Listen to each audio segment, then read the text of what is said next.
कला का सफर कड़ी ठंड में शुरू होता है। सबसे पहले शुद्ध कुदरती बर्फ को चुनकर एक बड़ी थाली में बिछाया जाता है।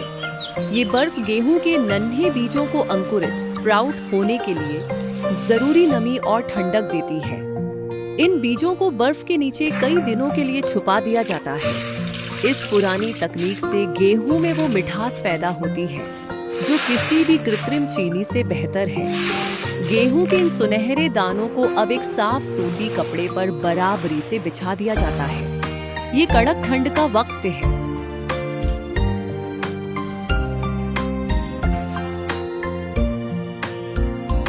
जिंदा रखने के लिए वक्त वक्त पर कुदरती बर्फ से ठंडा किया जाता है। बर्फ की ये परत बीजों को धीरे धीरे पनपने का मौका देती है ताकि उनमें वो खास मिठास पैदा हो सके जो इस शुगर आर्ट की जान है।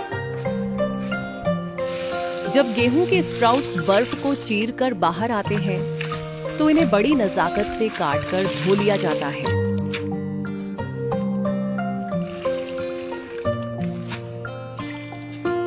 फिर इन हरी भरी टहनियों को एक पत्थर के सिल बट्टे या मिट्टी के बर्तन में बारीक कूटा जाता है। इस कूटने से गेहूं के अंदर मौजूद कुदरती एंजाइम्स बाहर आते हैं।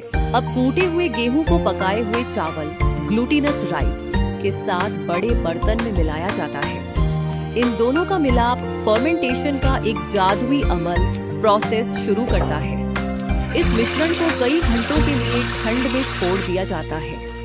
इसके बाद इसे निचोड़कर वो सुनहरा शीरा निकाला जाता है जो देखने में बिल्कुल दूध की तरह सफेद और चमकदार होता है।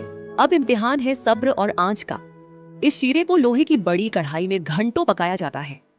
चूल्हे की आंच जैसे जैसे बढ़ती है, पानी भाप बनकर उड़ता है और पीछे रह जाती है सुनहरी माल्टोज कैंडी। आखिर में बारी है कारीगरी की। इस पिघली हुई मीठी चाशनी को एक कलम की तरह इस्तेमाल किया जाता है। पत्थर की सतह पर बड़ी बारीकी से एक एक लहर तराशी जाती है। देखिए कैसे एक उड़ता हुआ सुनहरा घोड़ा पेगासस तैयार हो रहा है। इसके परों की नजाकत और रंगों का मेल देखकर ऐसा लगता है जैसे ये अभी उड़ जाएगा।